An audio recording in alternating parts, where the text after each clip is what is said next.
It was a rainy night and it was cold out, so all plans to go out had been cancelled. I had locked myself in my room all day and only came out when the pizza got here. My roommate and I were not on good terms, and I didn't even want to have to see him at all. If I had my way, I wouldn't have even gotten a roommate in the first place. When he first came here, he seemed so nice and straightforward. Now, he had been acting so creepy. He was beginning to scare me. I mean, who in their 20s still played with toys and scattered them around the apartment sometimes? My roommate didn't just play with toys. He was mainly into dolls. And the creepiest part was that he made these dolls himself, by hand. They were the creepiest things I had ever seen, and they looked more like some voodoo type thing to me. But for the first few weeks he had been here, I didn't say anything. I couldn't. But now, it had been 2 months, and I had had enough. I wanted him out of my apartment. I didn't care if I had to refund his entire rent money. I just needed him gone. Earlier today, I had confronted him about it, and he didn't like it. We yelled and exchanged words, and now we have been in our rooms all day. I would have loved to go out, but it was raining heavily, and I was stuck here. After a while, I realized I was getting hungry again, so I decided to go into the kitchen to rustle up some food.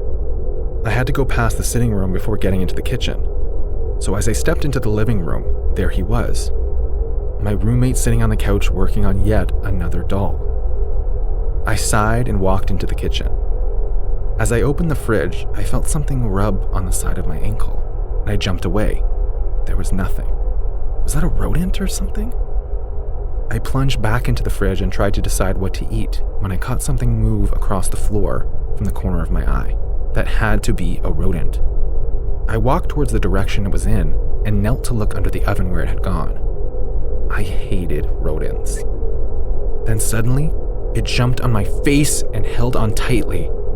I screamed and tried to pull it off me, and when I did, I saw what it was for the very first time. It was not a rodent, nor was it an insect. It was one of my roommate's dolls. It was alive and running away from me towards the living room.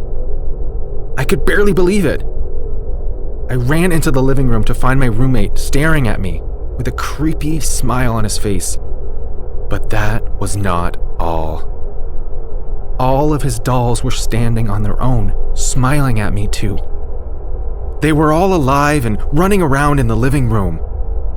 "You have seen too much," my roommate said quietly. There was a moment's silence. I was trying to figure out what was going on when all the dolls began to run towards me at the same time. I turned around on my heels and threw myself through the kitchen window and ran for my dear life. That was nearly 7 years ago, but till today, I feel my roommate may still be trying to hunt me down. And of course, I hate dolls.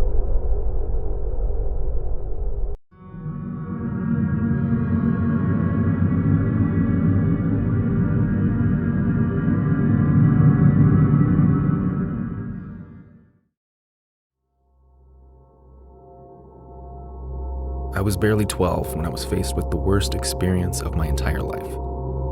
What my eyes saw that night, words cannot begin to express, but I will do my best. I was the only son of my parents, and they loved me dearly, but there was just one slight problem. Because of the nature of my father's work, we moved around a lot, and I never really had any friends to play with, because I never stayed in one place for too long. Of course, my parents didn't like that, but there was little they could do about it. For the third time in the past year, we moved to a new town. It has been so long, I cannot even remember the name. I have tried to suppress all the memories I've had of that horrible place, but it still haunts me till today. Anyway, we moved to the town, and it looked great. My dad promised we would settle there, at least for a while longer than we stayed in other towns. And I know that doesn't seem like such a great promise, but it was well received by me, and I was excited. Just the mere fact that I would be staying in one place for a whole year was beyond exciting, and I was looking forward to what the future held. For the next couple of weeks, we were trying to settle in. The townspeople seemed warm and inviting, but I hadn't started school yet, so I still did not have any friends. Dad, being the amazing dad he is, decided to do something about that. And one day, he brought home one of his colleagues from work, who came with his 11-year-old son. We absolutely hit it off immediately, and I was so excited that I had finally found a friend. His name was Eddie, and not only was he the same age as me, but we were the same height and even had the same hobbies. He was the perfect friend. We did everything together, but I could not help but notice something about him. I was not sure what it was, but he acted weird sometimes. More than once, I caught him talking to himself. Other times, I caught him yelling to himself. It was a little strange, but I didn't care much. All I knew was that I had a friend who was almost like me. It was thrilling and exciting. One night, Eddie came to our house for a sleepover, and I had prepared for it. We had a tent just outside the house, and it kind of gave me the camping experience. Mom had helped me stock it with snacks and food for that night. But that night, the plans I had drastically changed. Eddie and I went into the tent and began to chatter excitedly. We talked a lot about our families and past. He told me about the new dog his dad had just got him, and we planned the next sleepover at his place. Unlike I imagined, it was barely 2 hours, and we both drifted off to sleep. I was not sure if it was in my dreams or in real life, but after a while, I began hearing voices in the tent. More than one, in fact, but I was too sleepy to make sense of it, or even listen to what the voices were saying. Suddenly, I came to my senses and realized it was only supposed to be Eddie and me in the tent. With my eyes wide open, I turned slowly to my left where Eddie was asleep, and it didn't look like Eddie anymore. He was standing at the other side of the tent, and I was still hearing the voices, but there was no one else in the tent. I called out to him, and he turned towards me sharply. I shrunk in fear. "No, don't hurt him! He's my friend!" I heard Eddie say. I looked around to see who he was speaking to, but there was no one. "Oh, I won't hurt him. We are just going to have a little fun," another voice said. It was the voice of a scary older man, but it was still Eddie talking. I had heard enough. I picked myself up and ran towards the main house, yelling for my mom and dad with Eddie, or who I thought to be Eddie, running behind me. Thankfully, that night, I was safe and sound, and it turns out Eddie was sick, or so they told me. Either way, that experience still gives me nightmares. I miss my friend, Eddie, till today, but I try not to remember who or what I heard that night.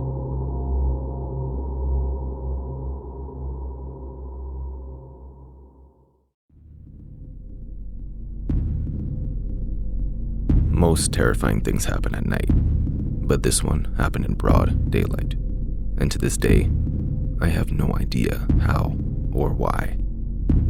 All that I know is that I'm glad it's over, and I never want to remember. So, I was home alone one fateful day, rocking back and forth on my porch, while I sipped on a glass of wine. I was enjoying my retirement, and I loved every part of it.